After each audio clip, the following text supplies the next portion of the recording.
Hi there, and welcome to this day in history for July 31st. July 31st is the 212th day of the year in the Gregorian calendar, 213th in leap years, with 153 days remaining to the end of the year. Today's word is Selcouth. Selcouth is an adjective that means unusual, strange, uncommon, or rare. Selcouth is an archaic term rarely used today, but you can think of the word Selcouth as a word that expresses the essence of something that is not only rare but also intriguing and wonderful in its unfamiliarity. Example sentences could include, "The Selcouth beauty of the forest left the explorers in awe," or "We happened upon a Selcouth collection of manuscripts that seemed to whisper secrets from the past."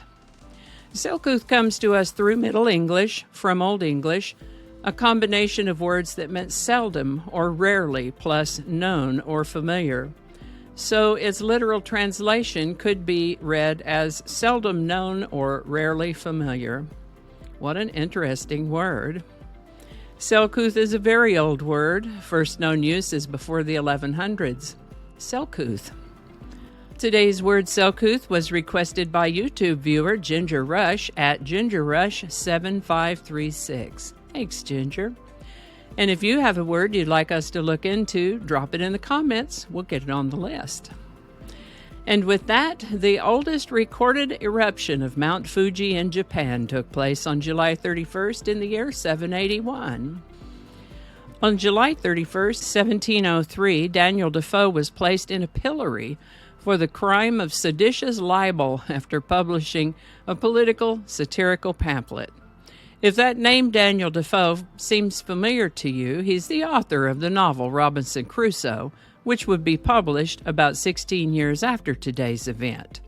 What led up to today's event, though, was that King William III died in 1702 and was replaced by Queen Anne.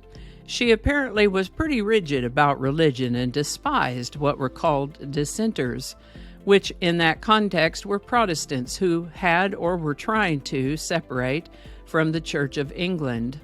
Daniel Defoe wrote anonymously a pamphlet satirizing the whole dissenter issue, and he wrote it in a style and tone as if an anti-dissenter had written it.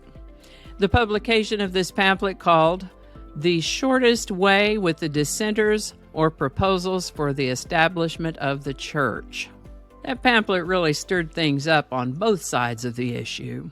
Anonymous or not, they found out who wrote it and issued an order for his arrest with a charge of seditious libel.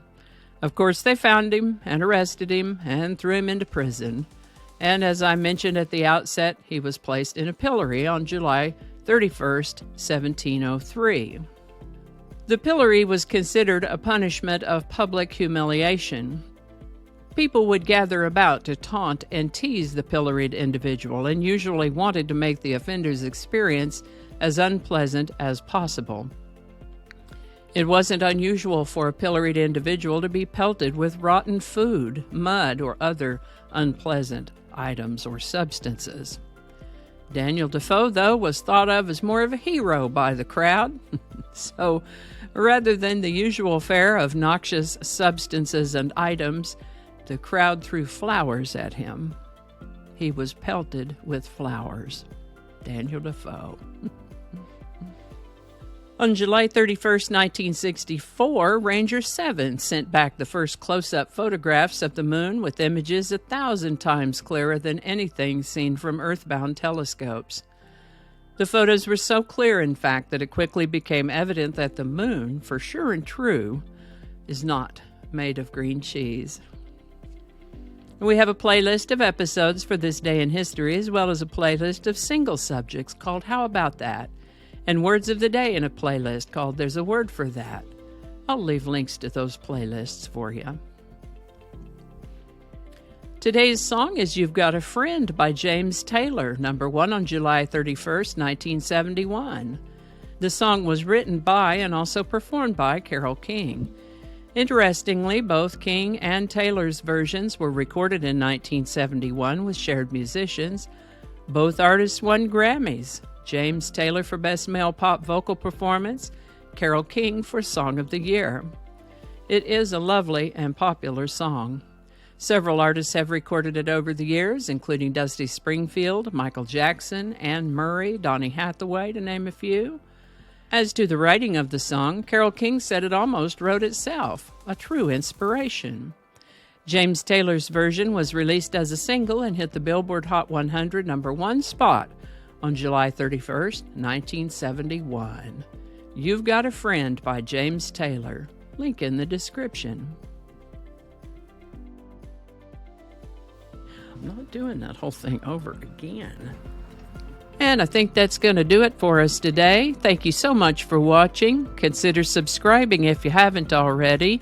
Feel free to share this video with the link in your email, messaging, or social media. If you enjoy this series, you can check out the playlist that contains these videos. I'll put a link to that in the description. That description lives on YouTube, so for other platforms, I'll include a link to my blog page called No Really. You can also find me on Rumble, BitChute, and Odyssey.